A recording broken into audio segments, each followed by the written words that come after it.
Hello student, welcome back to my channel Samrat academy. Student, मेरा नाम आकाश। मेरे प्यारे विद्यार्थियों, आज की वीडियो बहुत ही ज्यादा स्पेशल है आप लोगों के लिए। सामाजिक विज्ञान के दीर्घ महत्वपूर्ण प्रश्न हम डिस्कस करने वाले। जितने बच्चे 2023 बोर्ड एग्जाम की तैयारी कर रहे हैं, आप लोगों को थोड़ा सा वीडियो स्किप नहीं करना है, क्योंकि इस वीडियो में आप लोगों को बताऊंगा दीर्घ उत्तरीय महत्वपूर्ण प्रश्न। वो भी मैं आप लोगों को बोर्ड में कैसे आप लिखोगे, कैसे प्रश्नों को लिखते हैं कि ज्यादातर अंक मिलते हैं, ठीक है, दीर्घ उत्तरीय प्रश्न में, ठीक है। कैसे आप उसको शॉर्ट तरीके से लिख सकते हो, कौन से पॉइंट आप लोग उसमें अंडरलाइन करोगे, कौन से पॉइंट आप छोड़ोगे, सब कुछ इस वीडियो में डिस्कस होने वाला है, ठीक है। तो दीर्घ उत्तरीय महत्वपूर्ण प्रश्न जो कि आप लोगों के एग्जाम में 6 नंबर के लिए पूछा जाता है, ठीक है। आज बहुत सारे मोस्ट इंपोर्टेंट क्वेश्चन कराने वाला जो कि 100% आप लोगों के एग्जाम में आएगा। आप मेरे पे ट्रस्ट कीजिए, ठीक है। मैं तैयारी बहुत अच्छे तरीके से करा रहा हूं, बस उन प्रश्नों पर फोकस कीजिए, ठीक है, जिन प्रश्नों को मैं बता रहा हूं। तो चलो वीडियो को लाइक कर दो, चैनल पर नए तो चैनल को सब्सक्राइब करके बेल आइकन को प्रेस कर लो।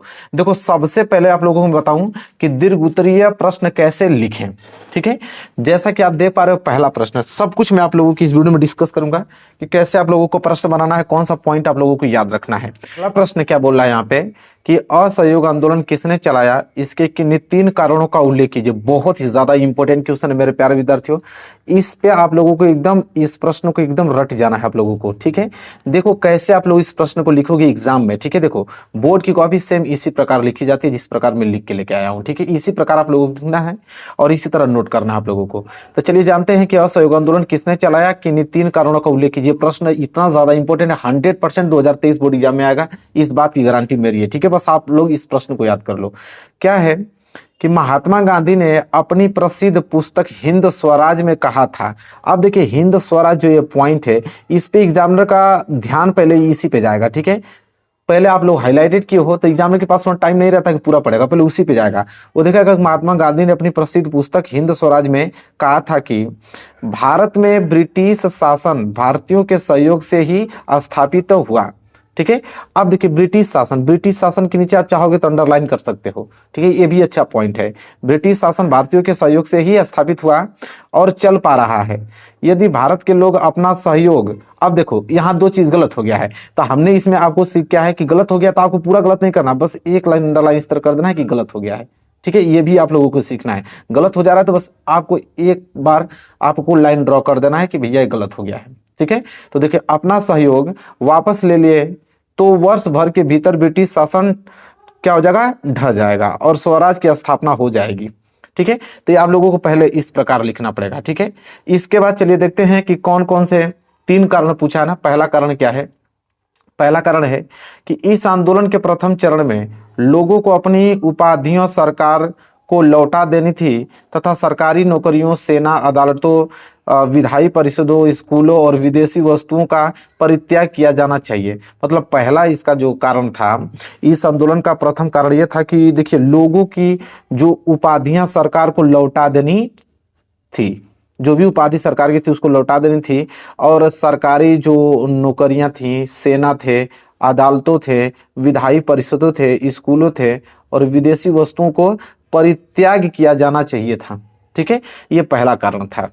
इसके बाद देखिए, कामा लगा लगा कर आपको पॉइंट को लिखना है ताकि नंबर आप लोगों को अच्छा मिले। देखिए, यहाँ पे हमने कामा लगा दिया है, यहाँ पे हमने कामा लगा दिया है। एग्जाम में यही काम करना है आप लोगों को। दूसरा कारण आप लिखोगे इस तरह, दूसरा कारण ब्लैक पेन से लिखोगे, यहाँ पे लिखोगे कि यदि सरकार आंदोलन को दबाने के लिए दमन का रास्ता चुनती है तो व्यापक स्तर पर देशव्यापी सविनय अवज्ञा आंदोलन भी आरंभ किया जा सकता है। कह रहा कि यदि सरकार आंदोलन को दबाने की प्रयास करती है तो यहाँ पे हम लोग सविनय अवज्ञा आंदोलन, देखिए ये भी हाईलाइटेड कर देना चाहिए आप लोगों को, नीचे अंडरलाइन, सविनय अवज्ञा आंदोलन भी आरंभ किया जा सकता है। ये दूसरा कारण था, ठीक है। तो यहाँ पे अंडरलाइन करेंगे तो एग्जाम का ध्यान, एग्जामिनर जो कॉपी चेक करेगा आप लोगों को, पूरा नहीं पड़ेगा, आपको बस यहाँ पे इस पॉइंट को देखेगा कि हाँ सविनय अवज्ञा आंदोलन है, वो तुरंत आप लोगों की इस कॉपी को आपको चेक कर देगा और नंबर आप लोगों को तुरंत दे देगा, ठीक है। इसी प्रकार तीसरा पॉइंट देखिए, गांधी जी और शौकत अली ने असहयोग हेतु समर्थन जुटाने के लिए देश भर में यात्राएं की, ठीक है। कौन कौन, देखिए, एक गांधी जी थे और एक आपके थे शौकत अली जी। ये दोनों लोगों ने असहयोग जो समर्थन जुटाने के लिए देश भर में यात्रा की। तो देखिए यहाँ पे 3 कारण हमने बताया और ये भी बताया कि कौन कौन से पॉइंट आपको एग्जाम में लिखना है, ताकि एग्जामिनर का ध्यान वहीं जाएगा और आपको पूरा नंबर दे देगा। तो ये पहला प्रश्न कंप्लीट होता हुआ देखिए, जितना हो सका हमने उतना शॉर्ट तरीके से और कम सरल शब्दों में इस प्रश्न को लिख के लेकर आया है, ताकि आपको याद हो पाए। ठीक है, और आप इसी प्रकार लिखोगे एग्जाम में कि ताकि पूरा नंबर मिल पाए। तो यहाँ पे पहला प्रश्न क्लियर होता हुआ, जो कि बहुत ज्यादा इंपॉर्टेंट था। चलिए बढ़ेंगे दूसरे प्रश्न की तरफ। दूसरा प्रश्न दिखाता हूं। चलिए देखिए, ये दूसरा प्रश्न जो कि बहुत ज्यादा इंपॉर्टेंट है 2023 बोर्ड एग्जाम के लिए। इस प्रश्न को आप लोगों को बिल्कुल याद कर लेना, जो जो मैं आपको प्रश्न बता रहा हूं। यह प्रश्न यह है कि वैश्विक आर्थिक महामंदी के किन्हीं 3 कारणों का उल्लेख कीजिए। अब देखिए, जो वैश्विक आर्थिक महामंदी आई थी, उस महामंदी के 3 कारण आप लोगों को बताना है। ठीक है, एग्जाम में कैसे लिखोगे? सबसे पहले उत्तर डालोगे, लिखोगे कि विश्वव्यापी मंदी की शुरुआत अब 1929 में हुआ था। तो 1929 को आप लोगों को ब्लैक पेन से लिखना है, ताकि एग्जामिनर जब कॉपी चेक करे तो बस इसी पे ध्यान इसको जाए। तो देखिए, विश्वव्यापी मंदी की शुरुआत कब हुआ था? 1929 से हुई। 30 के दशक के मध्य तक यह संकट बना रहा। इस अवधि में विश्व के ज्यादातर हिस्सों में उत्पादन, रोजगार आया और व्यापार में बड़े पैमाने पर क्या हुई? गिरावट दर्ज की गई। कृषि क्षेत्रों और समुदायों पर इसका सर्वाधिक क्या पड़ा? प्रभाव पड़ा। किस पे? तो कृषि पे सबसे ज्यादा इसका प्रभाव पड़ा। महामंदी के प्रमुख कारण निम्नलिखित थे। कौन कौन से कारण थे महामंदी के, मैं आप लोगों को बताने वाला हूं। सबसे ज्यादा प्रभाव पड़ा किस पे? तो कृषि क्षेत्र पे पड़ा। अब देखो, अब इसके कारण बताना है, तो पहला पॉइंट लिखोगे कि कृषि क्षेत्र में अति उत्पादन के कारण कृषि उत्पादों की कीमत निरंतर गिरती चली गई। कह रहा है कि कृषि क्षेत्र में बहुत उत्पादन की कमी आ गई।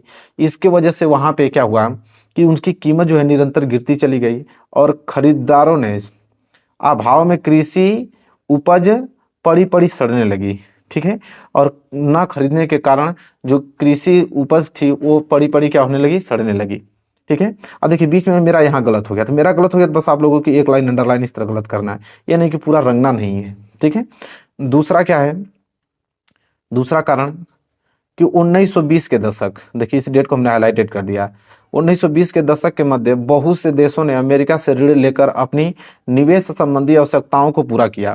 देखिए 1920 के दशक में जितने भी देश के लोग थे, जो गरीब लोग थे, वो अमेरिका से ऋण लिया और अपनी आवश्यकताओं को क्या किया? पूरा किया। जो देश अमेरिका कर्जे पर सबसे ज्यादा निर्भर थे, उनके सम्मुख गंभीर आर्थिक संकट उत्पन्न हो गया। कीमतों में कमी और मंदी के आशंका को देखते हुए अमेरिका बैंकों ने घरेलू कर्ज देना बंद कर दिया। इसके कहने का मतलब ये चीज है, जब उत्पादन नहीं हुआ था तो उन्होंने सोचा कि अपना ऋण ले लिया अमेरिका से, बैंकों से उन्होंने अपने कर्जा लेकर अपना आवश्यकताओं को पूर्ति किया। उन्होंने सोचा कि फसल को उत्पादन अच्छी होगी तो बेचकर उसको ऋण चुका दिया जाएगा, लेकिन ऐसा हुआ नहीं। वो वही कह रहा है कि घरेलू जो खर्चे थे उन्होंने बैंक देना बिल्कुल बंद कर दिया। जो कर्जे दिए जा चुके थे उनकी वसूली तेज कर दी। जो बैंक ने कर्जा दिया था लोगों को, अब वो वसूलना चालू कर दिया। किसान उपज नहीं बेच पा रहे थे, परिवार तबाह हो गए और कारोबार जो है वह ठप पड़ गया। ठीक है, यह दूसरा कारण था। तीसरा देखिए, कीमतों में कमी और मंदी की आशंका को देखते हुए अमेरिकी बैंकों ने घरेलू कर्जों देना बंद कर दिया। उन्होंने देखा कि अब इन लोगों का फसल तो बेच नहीं पाएंगे, उन लोगों को आर्थिक महामंदी भी आ गई थी, इसलिए उसको देखते हुए बैंकों ने जो कर्ज देना क्या किया था? बिल्कुल बंद कर दिया। तो यह प्रश्न था वैश्विक आर्थिक महामंदी के किन्हीं 3 कारण पूछा था, तीनों हमने बता दिया। इसी प्रकार एग्जाम में लिखोगे तो पूरा नंबर मिलेगा। इससे अब कम सरल शब्दों में मैं नहीं लिख सकता, बहुत ही जितना हो सकता था उतना हमने सरल शब्दों में इस प्रश्न को लिखा है। चलो अगला प्रश्न देखो। अगला प्रश्न क्या है जो कि बहुत ज्यादा इंपॉर्टेंट है, याद करना है आप लोगों को कि भारत में पाई जाने वाली विभिन्न मृदाओं का उल्लेख कीजिए। प्रश्न बहुत ज्यादा इंपॉर्टेंट है, आप इस पे स्टार बना लो, इस प्रश्न को रट जाओ कि भारत में पाई जाने वाली विभिन्न जो मृदाएं होती हैं। ठीक है, देखिए मृदा तो बहुत प्रकार की है, लेकिन आपको पूरा प्रकार नहीं लिखना है, कुछ गिने चुने प्रकार को लिखना है। ठीक है, ताकि कम शब्दों में अच्छा से उत्तर दे पाओ। मैं लिखा हूं, मैं आपको बताता हूं कैसे लिखना है। देखिए प्रश्न 2 प्रकार से पूछा जाता है, कभी कभी इस प्रकार भी पूछ लेता है कि भारत में मिट्टी के प्रकारों पर एक निबंध लिखिए, और 6 नंबर के लिए प्रश्न पूछता है। देखो सबसे पहले लिखेंगे कि भारत में विभिन्न प्रकार के उच्चवावच जलवायु, भू आकृतियां और वनस्पतियां पाई जाती हैं। अलग अलग प्रकार की यहाँ पे जलवायु के अनुसार और भू आकृतियों के अनुसार यहाँ पे वनस्पतियाँ पाई जाती हैं। और इस कारण भारत में अनेक प्रकार की मृदाओं का भी विकास हुआ है। अलग अलग प्रकार की मृदाएं भी यहाँ पे उत्पन्न हुई हैं, जिन्हें निम्न रूप से प्रस्तुत किया गया है। ठीक है, किस प्रकार, देखिए सबसे पहले हम लोग लिखेंगे यहाँ पे जलोढ़ मृदा। देखो सबसे पहले हमने जलोढ़ मृदा ब्लैक पेन से लिखा, और देखिए इसमें बहुत सारी चीजें हमने हाईलाइटेड किया, यही पॉइंट आप लोगों को इस प्रकार लिखना है। जलोढ़ मिट्टी हम लिखेंगे यहाँ पे कि जलोढ़ जो मिट्टी है, लगभग भारत का समस्त उत्तरी मैदान जलोढ़ मृदा से बना है। लगभग और अधिक से अधिक अगर भारत का उत्तरी मैदान देखा जाए तो किस मिट्टी से बनी हुई है, जलोढ़ मृदा से बनी हुई है। यह मृदा हिमालय के 3 नदी, कौन कौन, एक गंगा, एक ब्रह्मपुत्र और एक सिंधु नदियों द्वारा लाए गए निक्षेपों से निर्मित है। जलोढ़ मृदा में देखिए क्या होता है, रेत, सिल्ट और मृत्तिकाएं विभिन्न अनुपात में पाए जाते हैं, और जिस कारण यह बहुत उपजाऊ होती है। इसमें देखिए क्या होता है, पोटास, फास्फोरस और चूना होता है। और यह मृदा गन्ने के लिए, चावल के लिए और गेहूं और अन्य अनाजों तथा दलहन के लिए, जो उसकी खेती के लिए बहुत ही ज्यादा उपयुक्त होती है। तो देखो इस प्रश्न को इस प्रकार लिखना है। देखिए कहाँ कहाँ, गंगा, ब्रह्मपुत्र, सिंधु, ये जो हाईलाइटेड पॉइंट किया हूँ, एग्जामिनर इसी को देखता है और पूरा नंबर आप लोगों को दे देता है। तो यही कुछ पॉइंट जो है आप लोगों को हाईलाइटेड करना है, इसी प्रकार लिखना है एग्जाम में, तभी नंबर पूरा मिलेगा। तो ये जलोढ़ मिट्टी रही। अब देखो दूसरा है काली मिट्टी। अब काली मिट्टी लिखेंगे यहाँ पे कि देखो काले रंग वाले इस मृदा को रेंगर मृदा भी कहते हैं। देखो रेंगर को हाईलाइटेड कर देना, तो काले मृदा को रेंगर मृदा भी कहते हैं। और देखिए यह कपास की कृषि के लिए बहुत ही ज्यादा उपयुक्त मानी जाती है। और कहाँ पाई जाती है, तो दक्कन के पठार के क्षेत्र में उत्तर पश्चिमी भागों में पाई जाती है। कहाँ पे, दक्कन के पठार उत्तर पश्चिमी भाग में पाई जाती है। और देखिए देश के देखिए कहाँ कहाँ पे, एक महाराष्ट्र हुआ, सौराष्ट्र हुआ, मालवा हुआ और मध्य प्रदेश एवं छत्तीसगढ़ के पठार में यह काली मृदा पाई जाती है। और इसमें क्या होता है, तो कैल्शियम होता है, कार्बोनेट, मैग्नीशियम, पोटास और चूने जैसे पोषक तत्वों से मृदा बनी होती है। इतना ही पॉइंट आप लोगों को हाईलाइटेड करके एग्जाम में लिखना है काली मृदा में, इतना ही पॉइंट याद कर लीजिए। ठीक है, तो ये तो रही काली मृदा। इसके बाद अगर हम बात करें तो देखिए लाल और पीली मृदा की बात करते हैं। अगली तीसरी आप हेडिंग डालोगे लाल और पीली मृदा, इसमें लिखोगे कि इस मृदा में लोहे के कणों की मात्रा अधिक होने के कारण इसका रंग लाल होता है। देखिए इसमें लोहे के आयरन के कण अधिक पाए जाते हैं, इसकी वजह से यह जो मृदा है लाल रंग की भी मानी जाती है। तथा कहीं कहीं पर पीला भी होता है, जहाँ पे लोहे की मात्रा अगर कम मिलेगी। और यह मृदा कहाँ पाई जाती है, तो उड़ीसा में, छत्तीसगढ़ में और मध्य प्रदेश के मैदान के दक्षिणी छोर पर और पश्चिमी घाटी के पहाड़ी पर पाई जाती है। ठीक है, इतना ही पॉइंट आप लोगों को लाल और पीली मृदा में आप लोगों को लिख देना है। ठीक है, और एग्जामिनर आपको पूरा नंबर दे देगा। देखिए जो जो हाईलाइटेड किया हूँ बस उसी को आप लोग हाईलाइटेड करना है, पूरा नंबर मिल जाएगा आप लोगों को। ठीक है, देखो अगला पॉइंट लेटराइट मृदा। अब लेटराइट मृदा में लिखेंगे यहाँ पे कि लेटराइट मृदा उच्च तापमान और अत्यधिक वर्षा वाले क्षेत्रों में विकसित होती है। जहाँ पे हाई टेम्परेचर होता है या जहाँ पे अधिक वर्षा होती है, वहाँ पे लेटराइट मृदा देखने को आपको मिलेगी।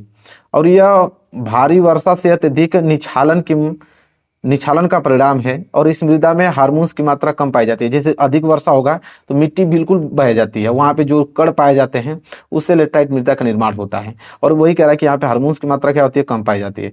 और यह मृदा मुख्य तौर पर कहाँ पाई जाती है, तो देखिए कर्नाटक में, केरल में, तमिलनाडु हुआ, मध्य प्रदेश, उड़ीसा हुआ और असम के पहाड़ी क्षेत्रों में पाई जाती है। और यह मृदा किसके लिए, काजू के फसल के लिए सबसे अच्छी मानी जाती है। किसके फसल के लिए, काजू की फसल के लिए सबसे अच्छी मानी जाती है। तो यहाँ पे लेटराइट मृदा। ठीक है, आगे बहुत वन मृदा है। ठीक है, तो उतना मृदा के बारे में डिस्कस नहीं करेंगे हम लोग। ठीक है, मरुस्थलीय मृदा होता है, तो हम लोग उतना पॉइंट नहीं लिखना है, छोटा ही पॉइंट लिखना है। 4 मृदाओं के बारे में हमने अच्छे तरीके से डिस्कस कर लिया। एग्जामिनर पूरा नंबर आप लोगों के एग्जाम में पूरा नंबर मिल जाएगा। ठीक है, तो आई होप आपको क्लियर हो गया होगा। आपने देखा कि इस वीडियो में हमने दीर्घ उत्तरीय महत्वपूर्ण प्रश्न बताया, लिखने का तरीका बताया, कौन सा पॉइंट पे ज्यादा फोकस करना है, किस प्रकार एग्जाम में लिखोगे, सब कुछ हमने इस वीडियो में बताया है। तो वीडियो को शेयर तो करना ही है, आप लोगों को लाइक भी कर देना है। डेली वीडियो आप लोगों की इंपॉर्टेंट क्वेश्चन आएगी, उसको ध्यान से आप लोगों को सारे वीडियोज को, आपको जितने क्वेश्चन बताया जा रहा है उस क्वेश्चन को नोट कीजिए और याद करना है। यही प्रश्न आपके 2023 बोर्ड एग्जाम में देखने को मिलेगा और इसी प्रश्न का उत्तर आप लोगों को लिखना है। तो चलिए वीडियो को शेयर कर दो, चैनल पर नए तो चैनल को सब्सक्राइब करके बेल आइकन को प्रेस कर लो। मिलेंगे नेक्स्ट वीडियो में, तब तक के लिए धन्यवाद।